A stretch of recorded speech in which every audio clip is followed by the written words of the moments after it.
Are you thinking about selling a business or buying a business? Before you take that leap, there's one crucial question you need to know the answer to. Knowing this can drastically improve your chances of selling your business for top dollar or help you make a smart decision if you're buying a business. But here's the thing, almost every business owner that I meet with doesn't know the answer to the question. In fact, probably 99% of them don't even track it. This simple question holds the key to unlocking your business's potential and proving its value. Stick around because by the end of the video, I'll show you exactly what that question is, why it matters, and how it can change your business strategy. Now, let me set the stage. I've been named as the top business broker in the country by the IBBA, the International Business Broker Association, for the past 6 years. And I don't say that to boast. I tell you that because I've sold over 650 transactions or 650 businesses. In every deal, I ask the same question. And when the business owner knows the answer, I'm generally shocked. It rarely happens. So, what's the question? Before I reveal it, let me ask you this. What do you think buyers care most about when they're considering buying a business? Potential? Yes, but they're not going to pay for potential. Buyers pay for what your business has done historically. Here's the truth. Buyers pay for your business's historical performance, but they buy for its potential. This means that your ability to prove that your business has room to grow is critical. But how do you prove it has potential? That's where the question I'm talking about comes into play. It's easy for business owners to talk about how a new owner could double the business in a year if they just do X or Y. Maybe they could, but buyers aren't going to pay for your hypothetical growth.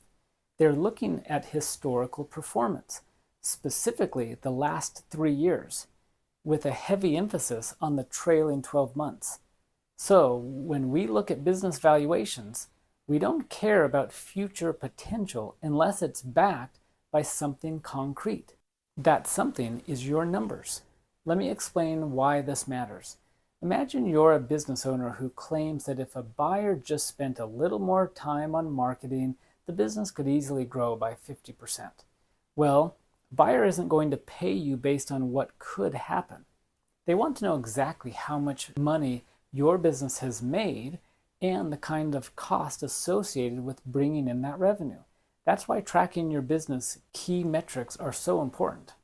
This brings us to 2 important metrics for proving that your business has potential: customer acquisition cost, or CAC, and customer lifetime value, CLV. Let's dive into these 2 key metrics, starting with customer acquisition cost, or CAC. CAC refers to how much it costs you to acquire a new customer. This could include marketing expenses, sales efforts, and any other costs that go into getting someone to buy from you. Now, on the flip side, we have customer lifetime value, or CLV. CLV is the total revenue a customer will bring in over the entire period that they do business with you.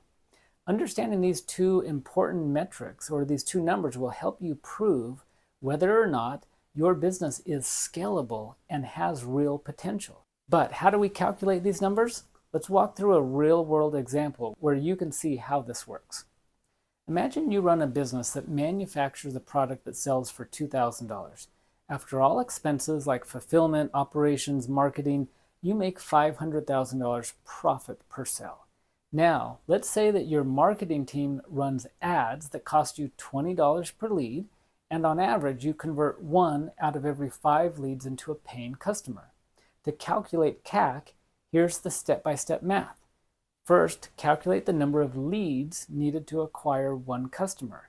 If you convert 1 out of 5 leads, that means that you need 5 leads to get 1 customer, said another way.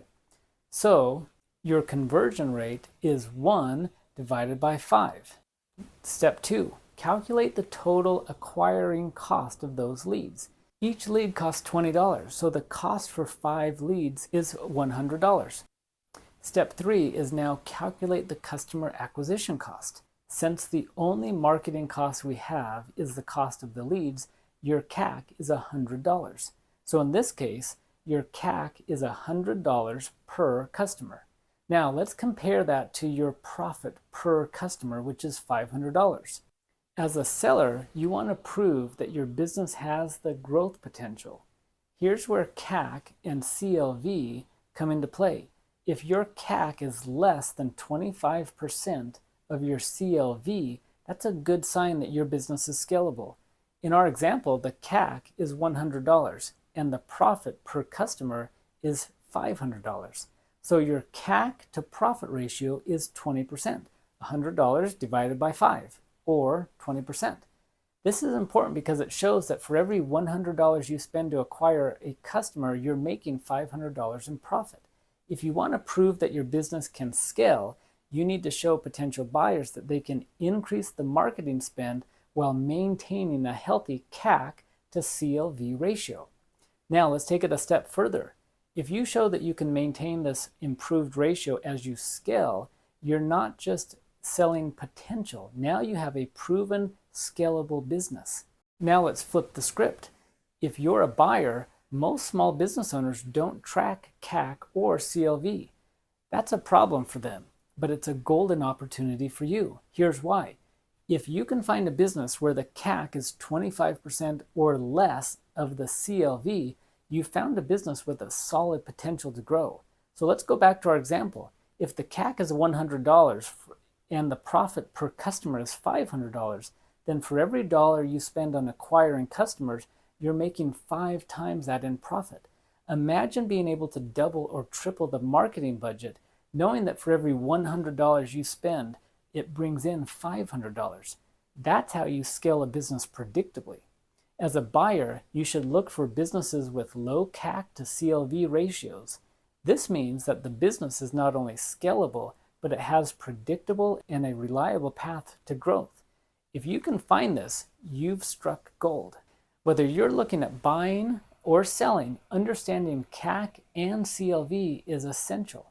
For sellers, proving that your business is scalable is one of the best ways to maximize the sales price.